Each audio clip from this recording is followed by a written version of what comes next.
Hello, good morning student. Welcome to Vardhman e-learning classes. In today's class, we will learn chapter number 7, Magnificence of Trees, the part number 2. In the previous class, we talk about the part number 1. In the part number 1, we will learn about the different types of trees we worship on that occasion, different occasion, and we know about the Chipko movement. So, when we talk about the different types of trees, so in today also we talk about it, why need to conservation of forest. So, conservation of forest resources. So, what do you mean the conservation?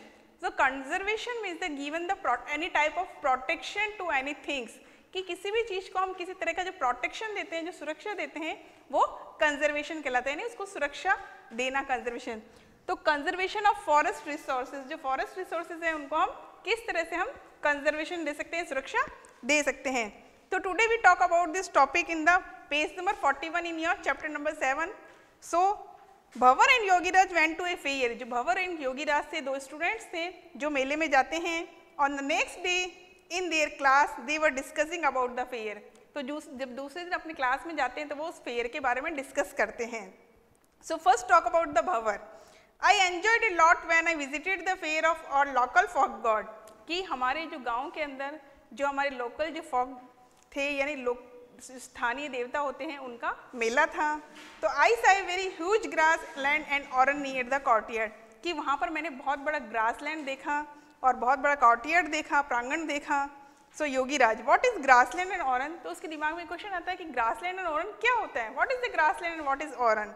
Bhavara, I had seen a lot of trees, shrubs and uncultivated land, जो कि वहाँ पर जहाँ पर हम खेती बाड़ी नहीं करते वो uncultivated land कहलाती हैं.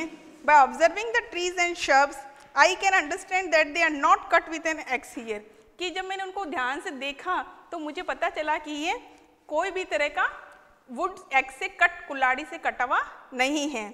In the next page, Yogiraj, how do you know so much about all these things? कि तुम ये कैसे कह सकते हो कि कोई भी कुल्हाड़ी से नहीं कटा हुआ है. But the people in my village do not cut the wood from such type of land to know more, we ask our teacher. कि हमारे गांव में जो लोग हैं पेड़ों को कुल्हाड़ी से नहीं काटते हैं, और अगर तुम्हें लगता है कि मैं कुछ गलत कह रहा हूँ तो हम हमारे टीचर से कंसल्ट करेंगे. तो Yogiraj, sir please tell us about the grassland and oran. जब वो नेक्स्ट दिन अपने क्लास में टीचर से जाते पूछते हैं कि सर ग्रासलैंड एंड ओरन क्या चीज़ हैं. तो teacher, dear students, the community awareness in Rajasthan to save the environment is as old. कि जो हमारे राजस्थान के अंदर है, प्राचीन काल से ही पेड़ों को सुरक्षात्मक प्रदान किया जा रहा है, उनके प्रति वो बहुत ही सजग रहे हैं. The land area near the village is conserved by naming it after any regional god, goddess, sant और great person. This land is known as oran. कि पुराने ज़माने के अंदर किसी भी विलेज के अंदर उसका नाम उसके कोई ना कोई देवी देवताओं के आधार पर, कोई भी संत के आधार पर उसका नाम रख दिया जाता था, ताकि उसके वहाँ पर कोई भी पेड़ को कटिंग नहीं करे, जिसे कि हम ओरन के नाम से जानते हैं. तो sir, do the villagers not cut the wood from this land? तो क्या वहाँ पे वो कोई भी वुड को कट नहीं करते हैं? Sir, yes, the villagers do not cut the wood from here. कि हाँ, वो वहाँ पर कोई भी वुड को कट नहीं करते हैं.